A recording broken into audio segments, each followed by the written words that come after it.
Sobat Bipot tahu nggak, di pasar modal sekarang, instrumen itu bukan cuma saham atau obligasi.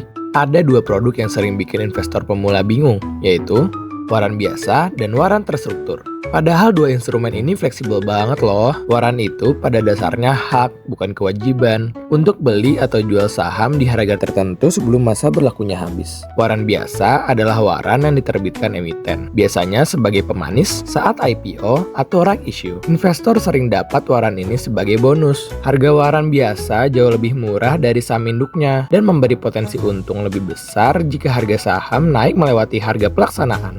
Kenaikan kecil pada harga saham bisa menghasilkan potensi persentase keuntungan yang lebih besar di waran. Karena sifatnya hak dan bukan kewajiban, investor sepenuhnya bebas memilih untuk mengeksekusi atau tidak. Ditambah lagi, waran dapat diperdagangkan di pasar sekunder, membuka peluang keuntungan yang lebih menarik dibandingkan hanya berinvestasi pada sahamnya saja. Ciri-ciri waran biasa meliputi: pertama, jenis instrumennya hanya ada call waran. Kedua, masa berlakunya panjang mulai dari 1 sampai 5 tahun. Ketiga, dan diperdagangkan di Bursa Efek Indonesia dengan kode seperti.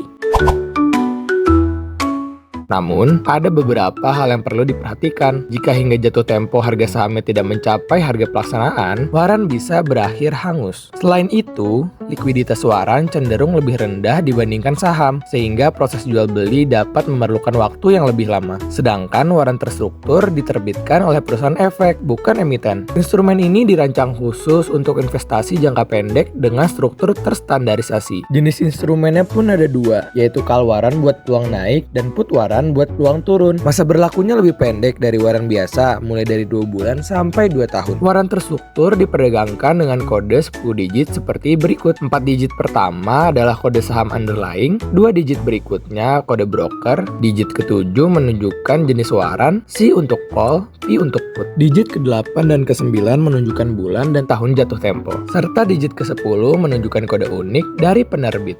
Underlying dari waran terstruktur ini berasal dari saham-saham konstituen IDX 80, yaitu saham yang liquid, fundamental kuat, dan kapitalisasi besar. Nilai waran terstruktur tergerus oleh time value. Semakin dekat jatuh tempo, nilainya akan semakin turun. Harganya sangat dipengaruhi pergerakan underlying, volatilitas, dan kondisi pasar. Waran biasa cocok untuk sobat Bipot yang ingin peluang tambahan dari aksi korporasi. Sedangkan waran terstruktur cocok untuk sobat Bipot yang aktif mengejar keuntungan jangka pendek berbasis leverage. Keduanya punya peluang, tapi juga punya risiko yang harus dipahami. Mulai tingkatkan peluang investasimu dengan memanfaatkan waran dan waran terstruktur. Yuk mulai perjalanan investasimu sekarang dan optimalkan investasi bersama Bipot.